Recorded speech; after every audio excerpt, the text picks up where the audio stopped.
நவ கிரகங்களில் சூரியனுக்கு அடுத்தபடியாக செயல் ஆற்றல் உள்ள கிரகம் செவ்வாய். ஆளுமை திறன், ஆற்றல், வீரம், அதிகாரம் செய்தல், வளைந்து கொடுக்காத தன்மை, தர்மம், நீதி, நேர்மை, நியாயம் போன்ற அம்சங்கள் கொண்ட கிரகம் செவ்வாய். செவ்வாய் பலமாக இருந்து நல்ல ஆதிபத்தியம் பெற்று அவரது தசை நடக்குமானால் சகோதர சகோதரிகள் மூலம் பெரும் அனுகூலம் ஏற்படும். பெரிய பதவிகளில் உள்ளவர்கள், தொழில் அதிபர்களின் தொடர்பு கிடைத்து அதன் மூலம் முன்னேற்றம் உண்டாகும். பலமற்ற ஆதிபத்தியம் பெற்று தசை நடக்குமானால் கீழே விழுவதும் அடிபடவும் நேரிடும். வாகன விபத்துக்களை சந்திக்க நேரிடும். இரத்த காயங்கள், வெட்டுக்காயங்கள், இரத்த சம்பந்தமான நோய், சித்தப்பிரமை, தலையில் அடிபடுதல் போன்றவற்றை ஏற்படுத்துவார் செவ்வாய் பகவான்.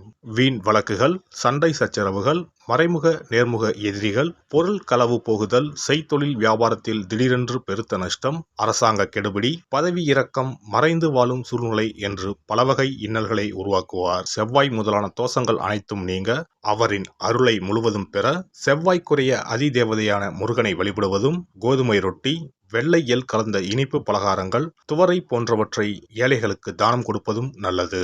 செவ்வாய் கிழமைகளில் விரதம் இருந்து செவ்வாய் பகவானுக்கு விளக்கேற்றுவது, சஷ்டி விரதம், கிருத்திகை விரதம் மேற்கொள்வது, தினமும் கந்த சஷ்டி கவசம் படிப்பது நல்லது.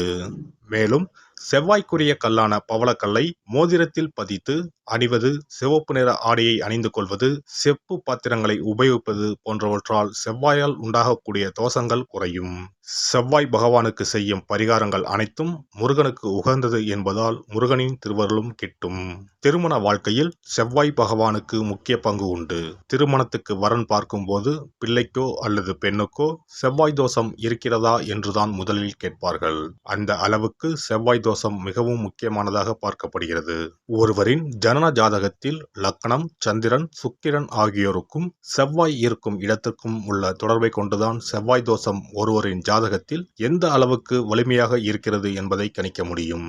செவ்வாய் தோஷம் இருக்கிறது என்றால் நம்பிக்கையோடு மிக எளிய பரிகாரங்களை செய்வதன் மூலம் தோஷ நிவர்த்தி பெறலாம். செவ்வாய் தோஷம் என்பது திருமண தடையை ஏற்படுத்துவது மட்டுமல்லாமல் மேலும் பல இடையூறுகளையும் ஏற்படுத்தும்.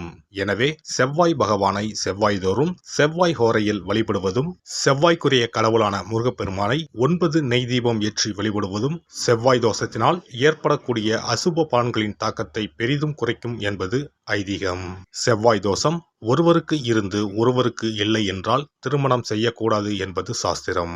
இருவருக்கும் இந்த தோஷம் இருந்தால் திருமணம் செய்து வைக்கலாம் என்று சிலர் சொல்வார்கள்.